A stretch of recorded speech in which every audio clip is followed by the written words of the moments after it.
Hey, everybody, it's your boy, Sean McLaughlin. Today is Thursday, April 10, 2025.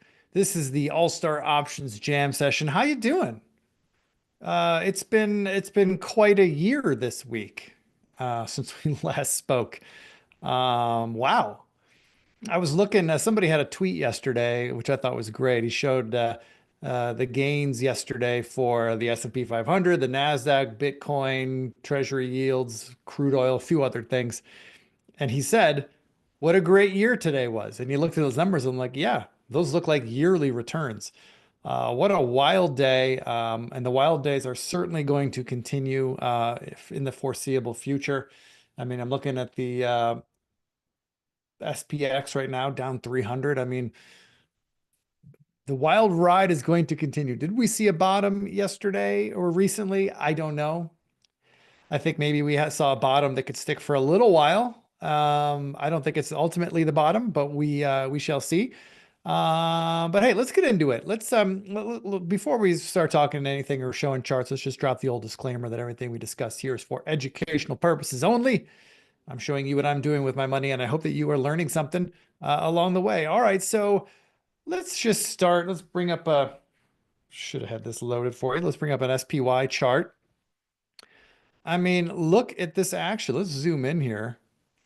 I mean, look at this action over the past, I don't know, 10 trading days. Just wild, wild. The good news is that when we hit our intraday low, or the day in which we hit our intraday low in the S&P 500, this was a record volume day.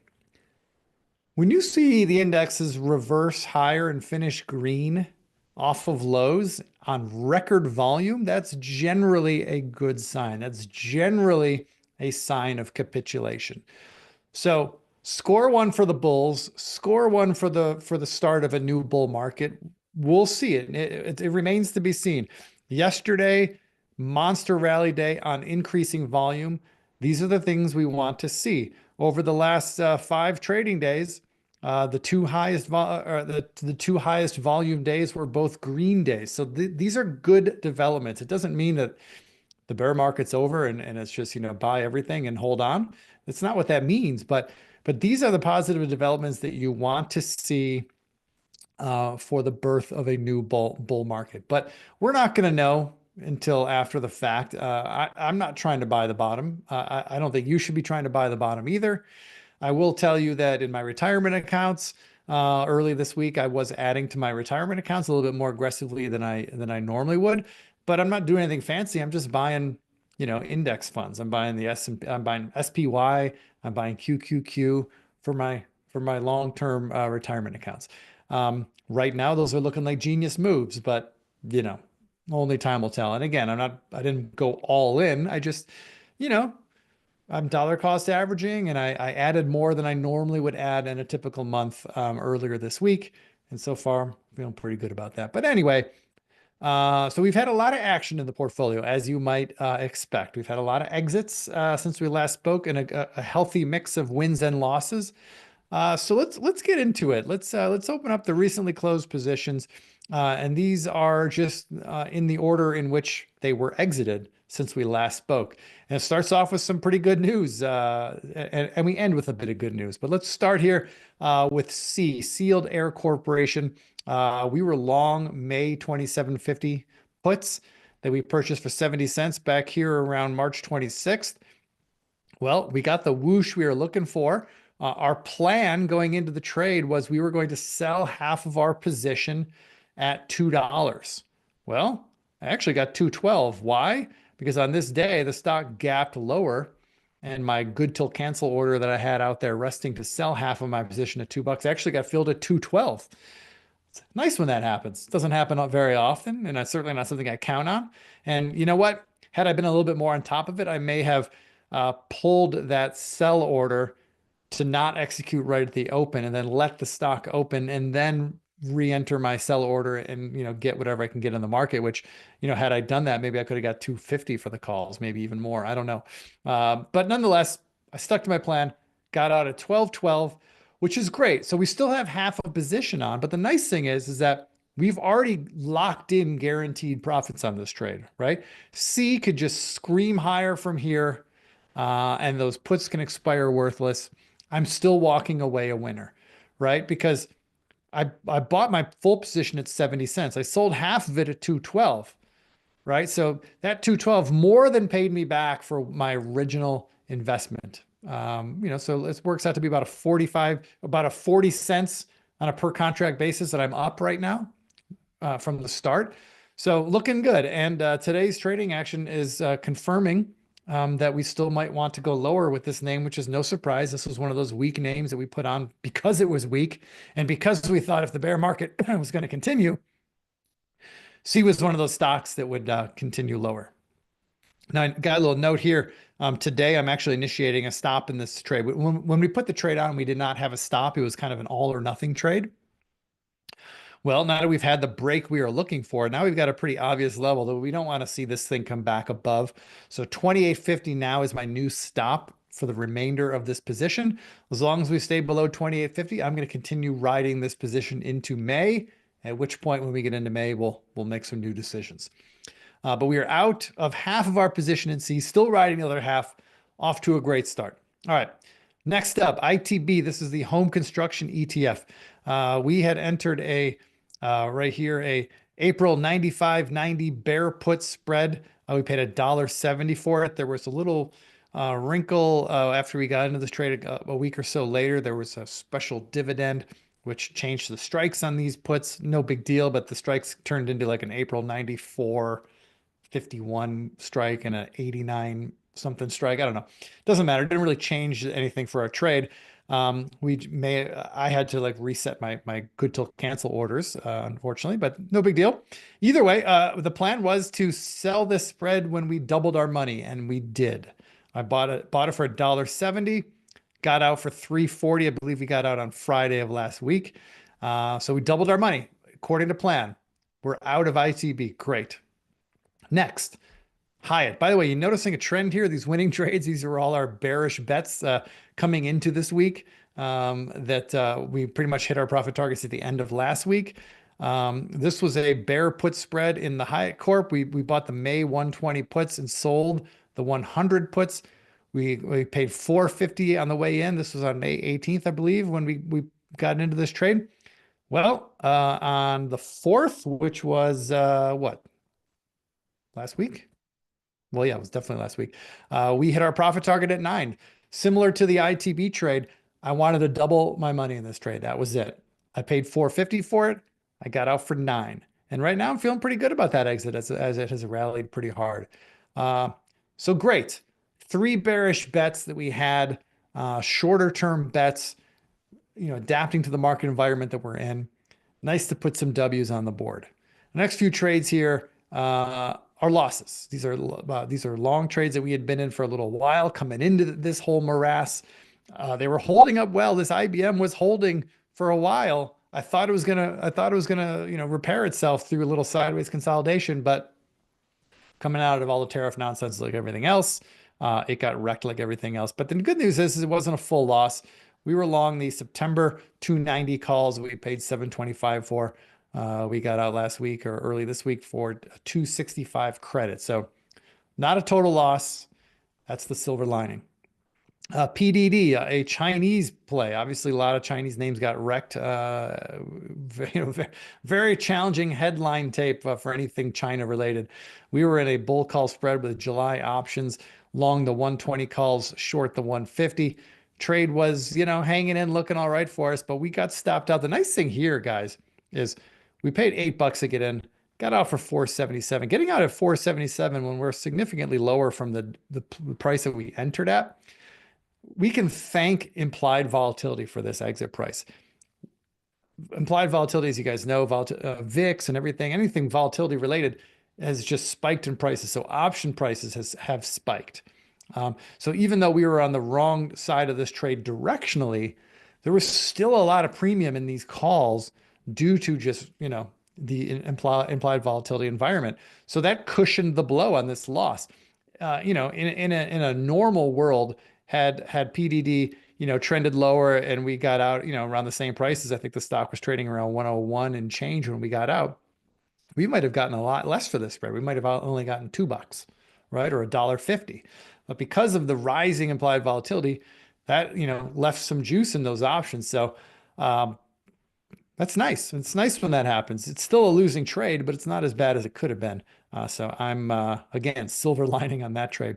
The next losing trade, also China related. I mean, the next three these three losing trades are all China related. We were long a BABA, Alibaba bull call spread, similar trade, long in September options along the 150 calls, short the 200s.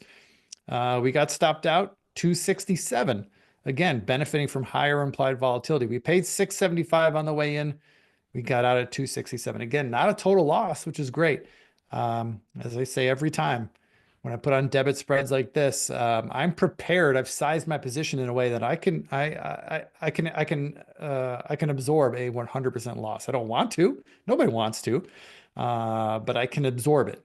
Right? If I lost 100% of my premium on this trade, it would have only impacted my portfolio, to the tune of 1 to 2%. I can come back from that. So can you.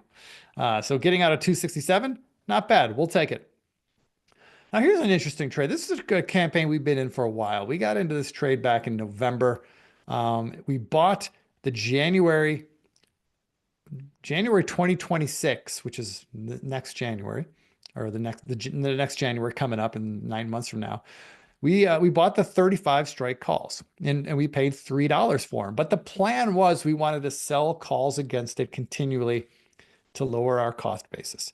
And for the first first two adjustments, this blue circle was our first trade. These next two were adjustments where we rolled the calls, brought in additional credit. In fact, we even rolled them down a strike a little bit, kept doing additional credit. Once we bottomed out here after another credit roll, then FXI started ripping. And in fact, we were starting to feel, or I definitely felt that, oh no, we had the wrong trade on, because now as this thing was ripping, our profit potential actually wasn't all that great because we had to keep rolling our short calls up and out, up a strike, out a month. We did it mostly for credits. One of them was a debit on Valentine's Day. We had to roll the August 34 calls September 35 for a 20-cent debit. But other than that, all the rolls were credits. And when we were up here, not that long ago, just a few weeks ago, it was looking like, oh man, this thing's just going to keep ripping and we have the potential to make like 20 cents net on this trade, which is a whole lot of work for very little reward. Well, the fortunes in China stocks, as we all know, have reversed. And now FXI came all the way back down. And now I'm feeling really good about what we did, because on the 8th, which was 2 days ago, I decided to pull the plug on this trade altogether. And when you tally up every credit that we received, including the credit that we got on closing the trade, it ended up that we only lost 38 cents in total. This is on a trade that did not work, right? We bought the January 2026 calls, the 2026 35 strike calls back here on November 6th that we paid $3 for. And here we are 5 months later. At the time that I exited, FXI was decidedly lower than when we first got in. So not only was the underlying instrument lower than when we got in, but also a lot of time had passed. So theta decay, would have worked against us. So the fact that we only lost 38 cents on a $3 initial investment, that's pretty dang good. That's pretty damn good. Now, I'm not saying we did the right thing in this trade, but sometimes things work out, and having the plan that we had and all those details were laid out in the blog post when we put the trade on, and we talked about this trade numerous times throughout the weeks on this jam session where we made adjustments. Having a plan, sticking to it. Hey, you never know. Even when things don't look all that great, you might get bailed out by the market. I'm not saying we got bailed out. This is still a losing trade, but we weren't really in a position to really make much money in this trade had it continued ripping higher. We probably just would have been more frustrated than anything else. So I feel pretty good about only having a 38 cent loss on a $3 initial debit or initial investment. So there we go. End of that. All right. QQQ. This was an Iron Condor trade that we put on I believe we put it on March 24th. And we were betting on a wide sideways sloppy market, right? And when we put the trade on here, we were getting paid. I shouldn't say we were getting paid, but because of the rising implied volatilities in the market, we were able to position our strikes very far away, our short strikes very far away. When we put this trade on, when Qs were at around 490, selling the 435 puts and the 535 puts, that felt pretty far away. Well, unfortunately, as we all know, all the stuff with the tariffs really threw volatility through the roof, and we saw big moves. And in fact, the Qs did in fact move below our short put strike. And, we had to close it. We had to stick to the plan. And we closed it on this day, or actually yesterday, early. We closed it for 410. We collected $1.45 on the way in, closed it for 410. Now look, hindsight being 2020, nobody knew that the market was going to rip higher yesterday afternoon. Had I known it was going to happen, then I'd still be in this trade and it would be working. Although today's bearish tape is bringing it back into question, but I would have held on, but we don't know the future. We don't know the future. I had to manage risk, and getting out for a 410 debit when I had, the most that spread could have been worth to close is 10. So I got out for 410, not bad, right? Losing trade, we'll chalk it up. Losing trade, that's fine. We did do another trade later in the day yesterday in Qs, which we'll talk about in a minute. And it was, wow, can't believe how quickly it worked. But we'll come back to that. Last trade that we exited, this one was for a profit. This was an iron condor trade we put on in Tesla back on March 28th. We collected a 260 net credit for it. And, it tested our level, but it never closed below it. Or it did briefly close below it on the 8th, but the next day we gapped higher. So we held it. And I'm glad we did, because today at the open, just after the open, I got hit on my good till cancel order to close the spread at, I had a resting order to close it at $1.30. I actually got filled at $1.28. Kind of like that, selling those C puts we talked about at the top. Sometimes you get lucky when there's a gap. The market makers give you a little price improvement. So I got out at a 128, but I was trying to buy it at 130, hit the profit target. So I'm now out of the Tesla Iron Condor. Thanks for playing. All right. Now let's talk about updated stops. We only have one updated stop, and we actually already covered it, C. So just bring it up here.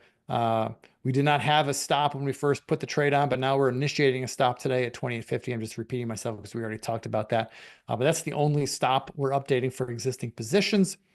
And you know what? Before I get on to the new trades, there was a question there at the top before the show started from Paul. Paul, I see your question asking if I'm willing to recap trades that are open and should have good till cancel orders. I don't really have any open trades right now that have good till cancel orders working. But if you want all that information, you can find it in the blog post for every one of these trades. So whenever we publish trades, guys, we put the whole detailed trade plan right out there, where we're going to take profits, where we're going to stop out, where we may make adjustments. All those details are in every blog post that I publish for every trade that I publish. So Paul, if you have any particular trades that you're concerned about, pull up those blog posts, go to allstarcharts.com, go to the member section, go to the options section, find the trade in question, and you'll have all the info you need right there. But no, I don't believe, maybe this IBIT trade, which is a new trade, we've got a good till cancel order to cover this short credit spread, but I think that's the only one out there right now. So let's talk about new trades. Again, like I said, the details for all these trades can be found on the blog at allstarcharts.com. So I don't have the trade details in here. But I will tell you that we do have a bullish bet on in Bitcoin that we entered on April 4th. So far, it's not working, but we haven't been stopped out yet. There's still a chance. There's still a chance. We have a bullish bet. It's not an aggressively bullish bet here. But we do have a bullish bet on in IBIT, which is the Bitcoin ETF. Next up, Broadcom. We put a delta neutral credit spread on in Broadcom. We're betting on sideways action. We're betting that this 195 to 130 range is going to hold at least for the next few weeks. Again, find the details of that trade on the blog. And then, okay, let's talk about cues. We talked about the iron condor that we got out of, but now let's do something that I never do. I'm going to bring up a 1-minute chart. Now check this out, guys. If you're in the All-Star Options chat room, then you know all about this trade. We had a record occurrence for us at All-Star Options, a trade that hit its profit target the fastest time ever. So here we go. This is a 1-minute chart, guys. Sorry as I reposition this. Right around 10:45 my time. I'm in the Mountain Time zone, so that would be 12:45 Eastern. I sold a May 370, 365 bull put spread for 80 cents. And I published a blog post, after I put the trade on, I typed it up as quickly as I could. I think I finally hit send on you guys for right around in here, around 11:15, 11:10. And I said, this is a campaign. This is not something I do very often, but I said that I'm going to start doing a campaign where as long as VIX is above 30, I'm not calling a bottom in the market, but I'm saying that the bottom is, or at least a turn is due. It's overdue. And I'm not saying it's here. I'm not saying it's today, but we're getting close.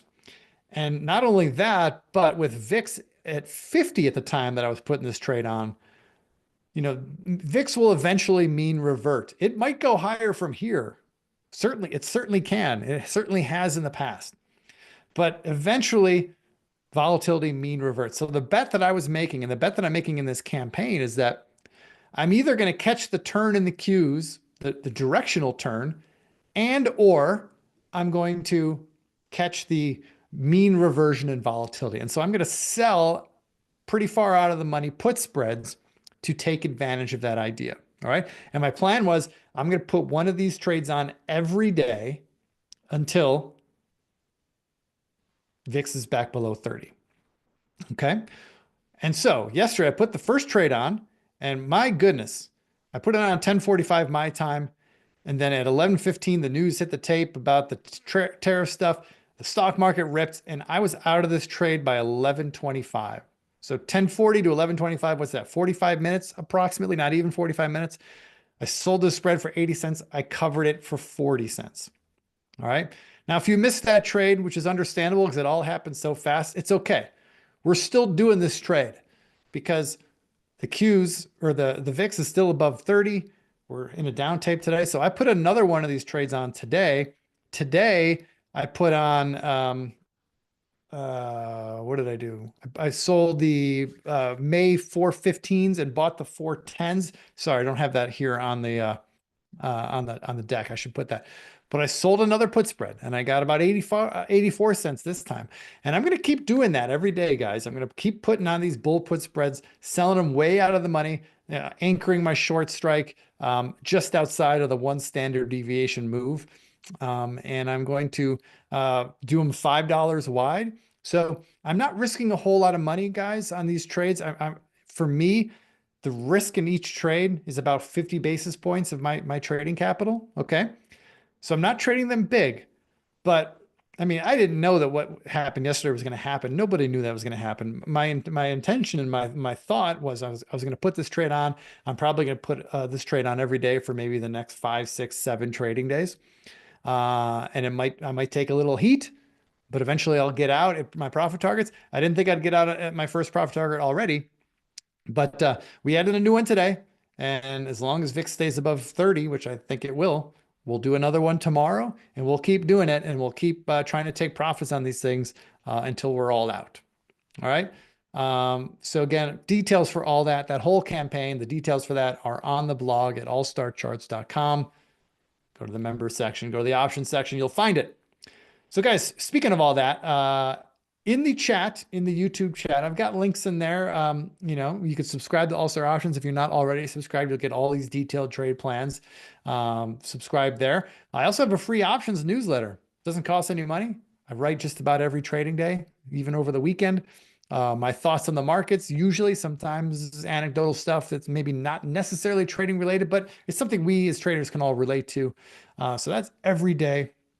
It's totally free, so please sign up for that if you're not on it already. And lastly, if you like the charts that I share here, these charts are provided by my friends at TrendSpider, and the link is in the chat. If you click that link and use promo code Sean50, you can get a 50% discount on a subscription plan for TrendSpider. So please do check them out. Here's the links here. And if you have any questions about anything we discussed, guys, shoot me an email, info@allstarcharts.com. It'll get routed to me and I'll be able to answer your question as quickly and effortlessly as possible, hopefully. You can also reach me on Twitter. My handle is OptionsSean. Don't be shy. All right, everybody. It's been quite a year this week. Hope you guys are hanging on. Better times are ahead. Lower volatility is ahead. We might not have seen the bottom in the stock market. We might not have seen the top in volatility, but the lows are getting close in the stock market and the highs are getting close in VIX. So hang in there, folks. See you next week. Until then, have a great weekend. Be well. We'll talk soon. Bye-bye.